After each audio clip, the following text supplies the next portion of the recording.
हरे कृष्णा। वैशंपायन जी कहते हैं, राजन, परशुराम जी का वह अलौकिक कर्म सुनकर राजा युधिष्ठिर को बहुत आश्चर्य हुआ। वे भगवान श्री कृष्ण से बोले, वृष्णि नंदन, महात्मा परशुराम का पराक्रम तो इंद्र के समान अत्यंत अद्भुत है, जिन्होंने क्रोध करके सारी पृथ्वी को शत्रुओं से सूनी कर दिया। शत्रुओं के कुल का भार वहन करने वाले श्रेष्ठ पुरुष परशुराम जी के भय से उद्विग्न होकर छिपे हुए थे, और गाय, समुद्र, लंगूर, रीछ और वानरों द्वारा उनकी रक्षा हुई थी। यह मनुष्य लोक धन्य है, और इस भूतल के मनुष्य बड़े भाग्यवान हैं, जहाँ द्विज प्रवर परशुराम जी ने ऐसा धर्म संगत कार्य किया। तात युधिष्ठिर और श्री कृष्ण इस प्रकार बातचीत करते हुए उस स्थान पर जा पहुंचे जहां प्रभावशाली गंगानंदन भीष्म बाणशैया पर सोए हुए थे। उन्होंने देखा कि भीष्म जी सही शैया पर सो रहे हैं और अपनी किरणों से घिरे हुए सायकालिक सूर्य के समान प्रकाशित होते हैं। जैसे देवता इंद्र की उपासना करते हैं, उसी प्रकार बहुत से महर्षि ओगवती नदी के तट पर परम धर्ममय स्थान पर उनके पास बैठे हुए थे। श्री कृष्ण, धर्मपुत्र राजा युधिष्ठिर, अन्य चारों पांडव तथा कृपाचार्य आदि सब लोग दूर से ही उन्हें देखकर अपने अपने रथ से उतर गए और चंचल मन को काबू में करके संपूर्ण इंद्रियों को एकाग्र कर वहां बैठे हुए महामुनियों की सेवा में उपस्थित हुए। श्री कृष्ण, सात्यकी तथा अन्य राजाओं ने व्यास आदि महर्षियों को प्रणाम करके गंगानंदन भीष्म के आगे मस्तक को झुकाया। तदंतर सभी यदुवंशी और कौरव नर श्रेष्ठ बूढ़े गंगानंदन भीष्म जी का दर्शन करके चारों ओर से उन्हें घेर कर बैठ गए।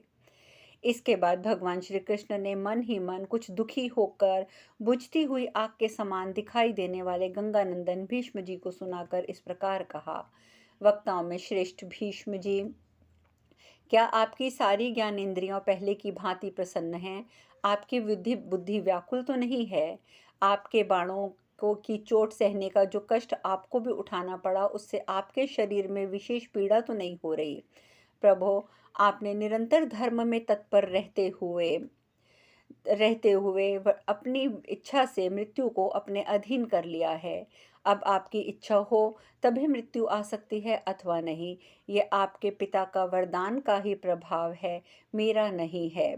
राजन, यदि शरीर में कोई महीन से महीन कांटा गड़ जाए तो सारी वेदना पैदा करता है। फिर जो बाणों के समूह से चुन दिया गया हो, वह उस शरीर आपके शरीर की पीड़ा के विषय में तो कहना ही क्या। भरत नंदन, अवश्य ही आपके सामने ये कहना उचित ना होगा कि सभी प्राणियों के जन्म और मरण प्रारब्ध के अनुसार नियत हैं। अतः आपको दैव का विधान समझकर उन्हें अपने मन में कोई दुख नहीं मानना चाहिए। आपका कोई क्या उपदेश देगा? आप तो देवताओं को भी उपदेश देने में समर्थ हैं। पुरुष पर भीष्म जी, आप ज्ञान में सबसे बड़े चढ़े हैं। आपकी बुद्धि में भूत, भविष्य, वर्तमान सब कुछ प्रतिष्ठित है। आप एक समृद्धशाली राज्य के अधिकारी थे। आपके संपूर्ण अंग ठीक थे, किसी अंग में कोई न्यूनता नहीं थी। आपको कोई रोग नहीं था। आप हजारों स्त्रियों के बीच में रहते थे, तो भी मैं आपके उदरवेत्ता अखंड ब्रह्मचार्य को देखता हूँ। तात पृथ्वीनाथ, मैंने तीनों लोकों में सत्यवादी, एकमात्र धर्म में तत्पर, शूरवीर, महापराक्रमी और बाणशैया पर शयन करने वाले आप शांतनु नंदन भीष्म के सिवा दूसरे किसी ऐसे प्राणी को नहीं सुना जिसने शरीर के लिए स्वभाव सिद्ध मृत्यु को भी अपनी तपस्या से रोक दिया हो। आप संपूर्ण देवता, गंधर्व, असुर, यक्ष, राक्षसों को एकमात्र रथ के द्वारा जीत सकते थे, इसमें संशय नहीं है। भीष्म जी, आप वसुओं में वासव इंद्र के समान हैं। ब्राह्मणों में सदा आपको 8 वसुओं के अंश से उत्पन्न 9वां वसु बताया गया है। आपके समान कोई गुण किसी में नहीं है। पुरुष प्रवर, आप कैसे हैं, क्या हैं, ये मैं जानता हूँ। आप पुरुषों में उत्तम, अपनी शक्ति के लिए देवताओं में भी विख्यात हैं।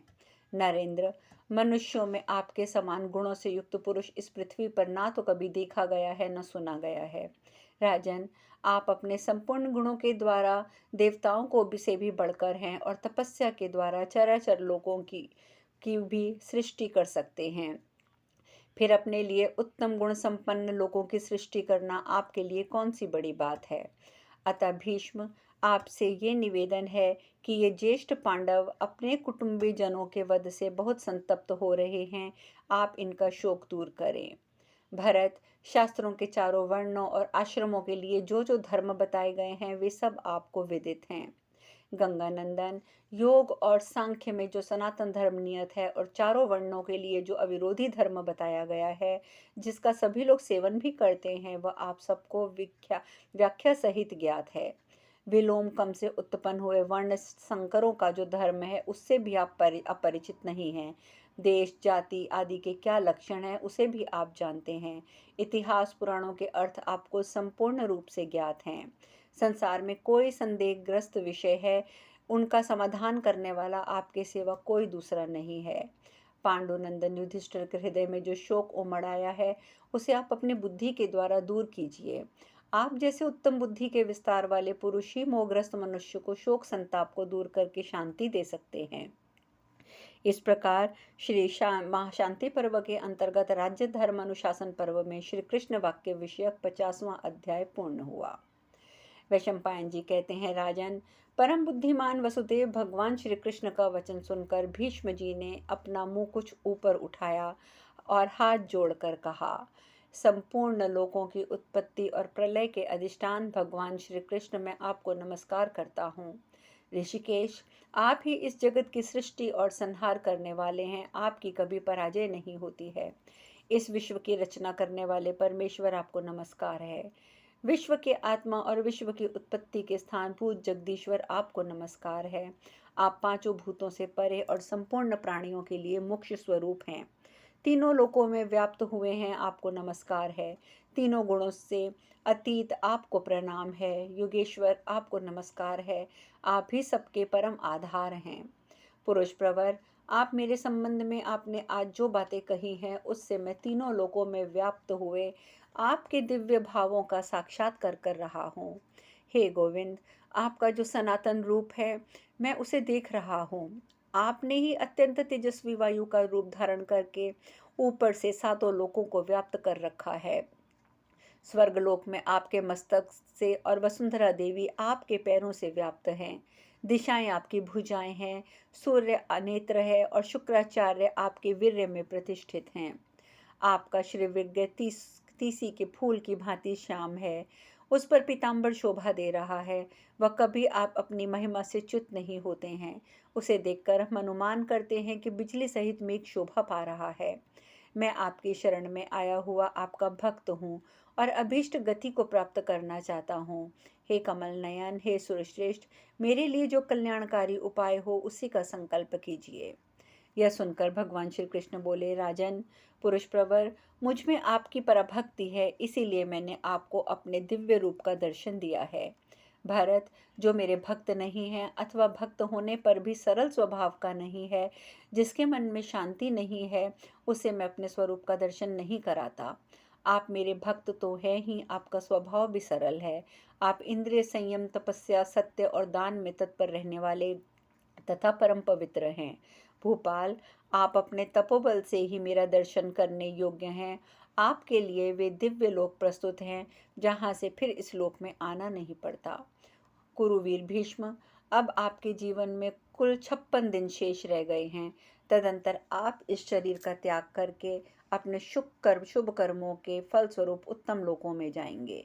देखिए, ये प्रज्वलित अग्नि के समान तेजस्वी देवता और वसु विमानों में बैठकर आकाश में अदृश्य रूप से रहते हुए सूर्य उत्तरायण में होने और आपके आने की बाट जोहते हैं।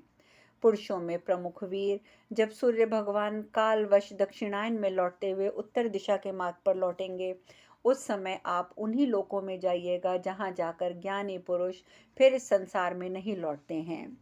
वीर भीष्म, जब आप परलोक में चले जाइएगा उस समय सारे ज्ञान लुप्त हो जाएंगे, अतः ये लोग आपके पास धर्म का विवेचन कराने के लिए आए हैं। ये सत्यपरायण युधिष्ठिर महाराज बंधुजनों के शोक से अपना सारा शास्त्र ज्ञान खो बैठे हैं, अतः आप इन्हें धर्म, अर्थ और योग से युक्त यथार्थ बातें सुनाकर इनका शोक दूर कीजिए। इस प्रकार श्री महाभारत शांति पर्व के अंतर्गत राजधर्म अनुशासन पर्व में श्री कृष्ण वाक्य विषयक 91वां अध्याय पूर्ण हुआ। वैशंपायन जी कहते हैं, राजन, श्री कृष्ण का ये धर्म और अर्थ से युक्त हितकर वचन सुनकर शांतुनंदन भीष्म ने दोनों हाथ जोड़कर कहा, लोकनाथ, महाबाहो, शिव, नारायण, अच्युत, आपका यह वचन सुनकर मैं आनंद के समुद्र में निमग्न हो गया हूँ। भला मैं आपके समीप क्या कह सकूँगा, जबकि वाणी का सारा विषय आपकी वेदगामी वाणी में प्रतिष्ठित है। देव लोकों में कहीं भी जो कुछ कर्तव्य किया गया है वह सब आप बुद्धिमान परमेश्वर से ही प्रकट हुआ है। जो मनुष्य देवराज इंद्र के निकट देवलोक का वृतांत बताने का साहस कर सकते हैं वही आपके सामने धर्म, अर्थ, काम और मोक्ष की बात कह सकते हैं। मधुसूदन, इन बाणों के गड़ने से जो जलन हो रही है उसके कारण मेरे मन में व्यथा है। सारा शरीर पीड़ा के मारे शिथिल हो गया है, बुद्धि कुछ काम नहीं दे रही है। हे गोविंद, ये बाण विष और अग्नि के समान मुझे निरंतर पीड़ा दे रहे हैं, अतः मुझ में कुछ भी कहने की शक्ति नहीं रह गई है। मेरा बल शरीर को छोड़ता सा जान पड़ता है। ये प्राण निकलने को उतावले हो रहे हैं। मेरे मर्म स्थान में पीड़ा हो रही है। मेरा चित्त भ्रांत हो गया है। दुर्बलता के कारण मेरी जीभ तालू से सट जाती है। ऐसी दशा में मैं कैसे बोल सकता हूँ? दहाड़ कुल की वृद्धि करने वाले प्रभु, आप मुझ पर पूर्ण रूप से प्रसन्न हो जाइए। महाबाहो, क्षमा कीजिए, मैं बोल नहीं सकता। आपके निकट प्रवचन करने में बृहस्पति जी भी शिथिल हो सकते हैं, फिर मेरी क्या बिसात।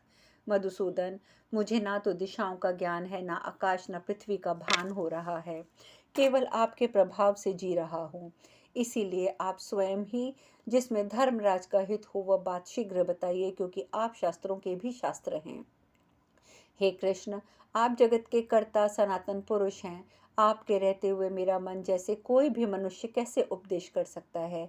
क्या गुरु के रहते हुए शिष्य उपदेश देने का अधिकारी है?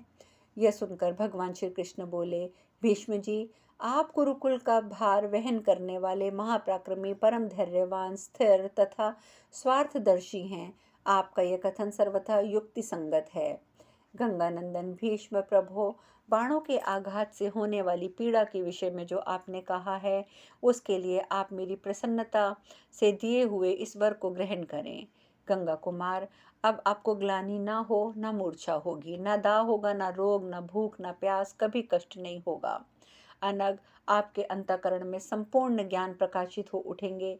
आपकी बुद्धि किसी भी विषय में कुंठित नहीं रहेगी। भीष्म, आपका मन मेघ के आवरण से मुक्त हुए चंद्रमा की भांति रजोगुण और तमोगुण सहित रहित होकर सदा सत्वगुण में स्थिर रहेगा। आप जिस जिस धर्मयुक्त या अर्थयुक्त विषय का चिंतन करेंगे उसमें आपकी बुद्धि सफलतापूर्वक आगे बढ़ती जाएगी। अति महापराक्रमी नरश्रेष्ठ, आप दिव्य दृष्टि पाकर स्वदज, अंडज, उद्विज और जरायुज इन चारों प्रकार के प्राणियों को देख सकेंगे। भीष्म जी, ज्ञान दृष्टि से संपन्न होकर आप संसार बंधन में पड़ने वाले संपूर्ण जीवन समुदाय को उसी प्रकार यथार्थ रूप से देख सकेंगे जैसे मत्स्य निर्मल जल में सब कुछ देख लेता है। वैशंपायन जी कहते हैं, राजन, तदंतर व्यास सहित संपूर्ण ऋषियों में श्रेय में ऋक, यजु और सामवेद के मंत्रों से भगवान श्री कृष्ण का सबने पूजन आरंभ कर दिया।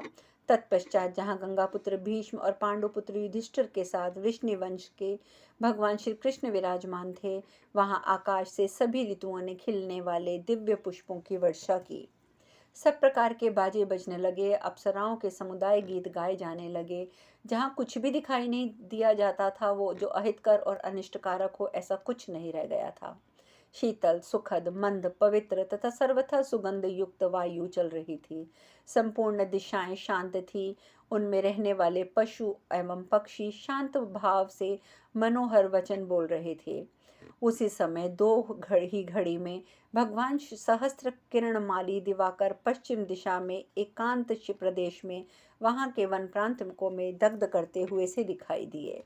फिर सभी महर्षियों ने उठकर भगवान श्री कृष्ण, भीष्म तथा राजा युधिष्ठिर से विदा मांगी। इसके बाद पांडवों सहित श्री कृष्ण, सात्यकी, संजय तथा शरद्वान पुत्र कृपाचार्य को ने उन सबको प्रणाम किया। इसके बाद भली भांति पूजित हुए वे धर्मपरायण महर्षि, हम लोग कल फिर यहाँ पधारेंगे, ऐसा कहकर तुरंत अपने अपने अभीष्ट स्थान को चले गए।